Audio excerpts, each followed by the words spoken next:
Salam sejahtera bagi kita semua. Kembali berjumpa dengan saya Pendeta Jonathan F. Lupulalam pada hari Minggu tanggal 19 Februari tahun 2023. Mari kita berdoa minta pimpinan Roh Kudus. Tuhan Yesus, terima kasih atas nafas hidup yang Tuhan masih berikan pada kami. Itu berarti Tuhan masih membutuhkan kami tinggal di dunia dan terus berkarya bagi Allah Tritunggal. Saat ini hamba akan menyampaikan firman-Mu, urapi hamba-Mu dengan kuasa Roh Kudus-Mu. Dan para pendengar firman Allah ini, Tuhan juga memberikan penerangan Roh Kudus. Dan Roh Kudus menolong kami untuk kami dapat melaksanakan bersama firman Tuhan ini. Dalam nama Yesus kami berdoa. Amin. Mari kita baca firman Tuhan yang diambil dari Kolose pasal 2 ayat 6 dan ayat yang ke-7. Firman Tuhan berkata begini. Kamu telah menerima Kristus Yesus Tuhan kita. Karena itu, hendaklah hidupmu tetap di dalam Dia. Hendaklah kamu berakar di dalam Dia dan dibangun di atas Dia. Hendaklah kamu bertambah teguh di dalam iman yang telah diajarkan kepadamu. Dan hendaklah hatimu melimpah dengan syukur. Demikian firman Allah yang berbahagia kita membaca mendengar, memelihara serta melakukan firman Allah. Haleluya. Tema kita pada hari Minggu tanggal 19 Februari tahun 2023 adalah berakar dalam Kristus. Nah, saudara-saudara yang saya kasih dalam Yesus Kristus, untuk dapat berakar dalam Kristus, ada dua senjata rahasia yang harus kita miliki. Apakah senjata rahasia itu? Kita akan mempelajarinya bersama-sama. Bangsa-bangsa seringkali berbangga tentang senjata-senjata rahasia mereka untuk menakut-nakuti musuh. Contohnya bangsa Irak atau Korea Utara atau Amerika atau Cina pun sama. Kadang-kadang mereka mempertunjukkan senjata-senjata mereka yang mutakhir. Tapi kadang-kadang tidak ada. Tapi orang-orang Kristen ingin berakar dalam Kristus harus memiliki senjata rahasia, yaitu iman dan doa. Itu senjata rahasia yang paling ampuh bagi orang Kristen, yaitu beriman dan berdoa.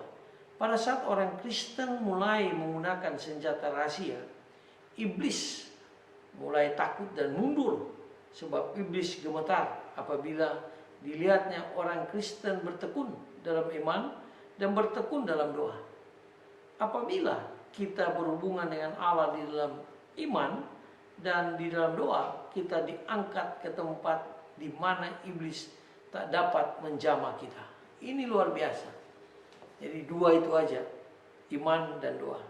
Marilah kita lihat senjata rahasia itu. Yang pertama, yaitu beriman kepada Kristus. Satu hari murid-muridnya ditegur oleh Tuhan Yesus dengan keras karena mereka gagal mengusir setan. Padahal mereka baru saja turun dari gunung di mana Yesus dimuliakan. Itu dijelaskan dalam Matius 17 ayat 1-16.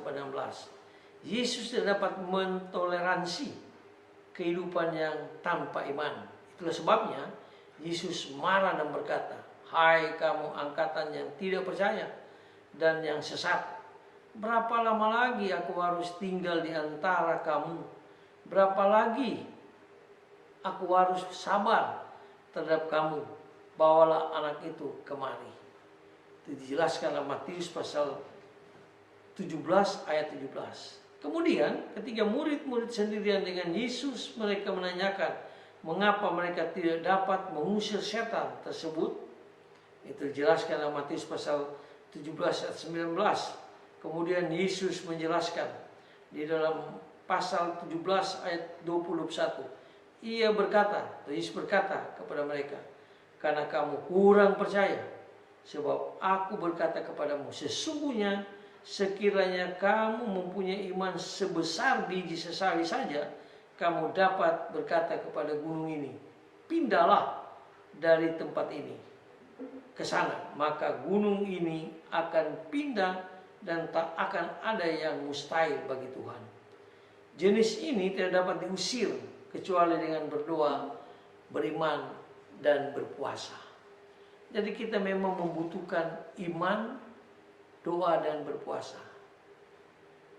Problemanya, karena jenis tersebut memerlukan jenis iman yang khusus.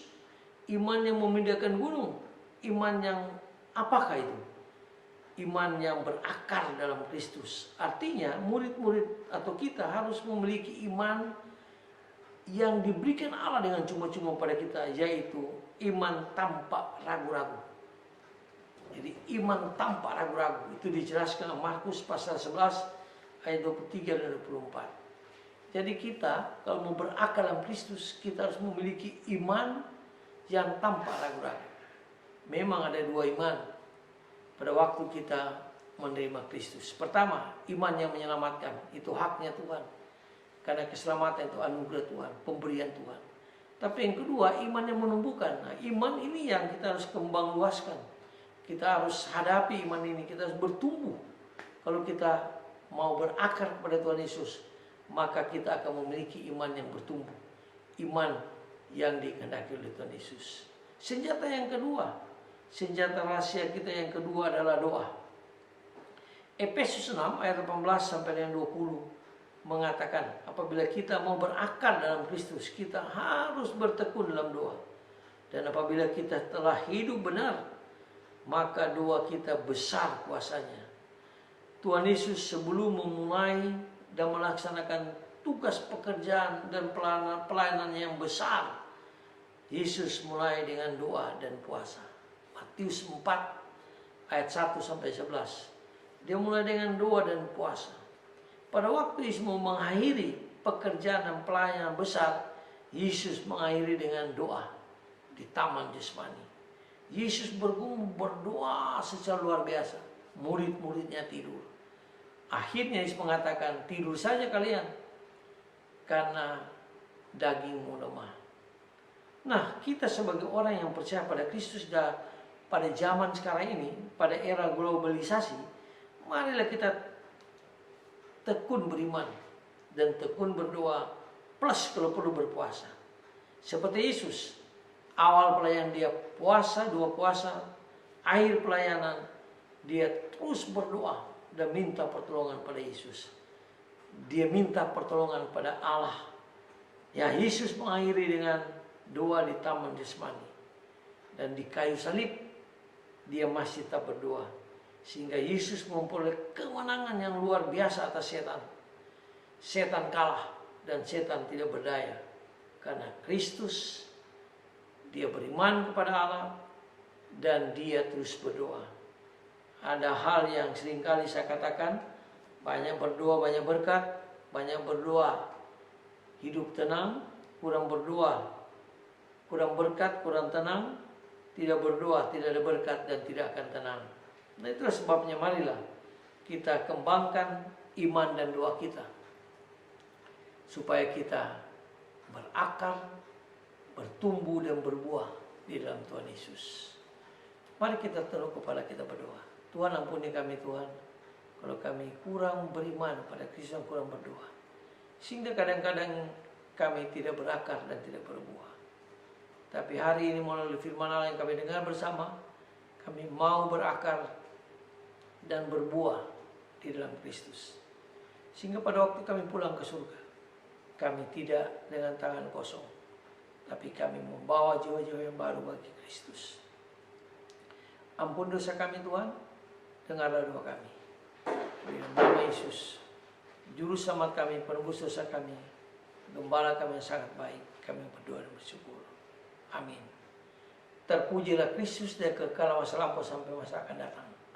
Sampai berjumpa di kesempatan yang lain.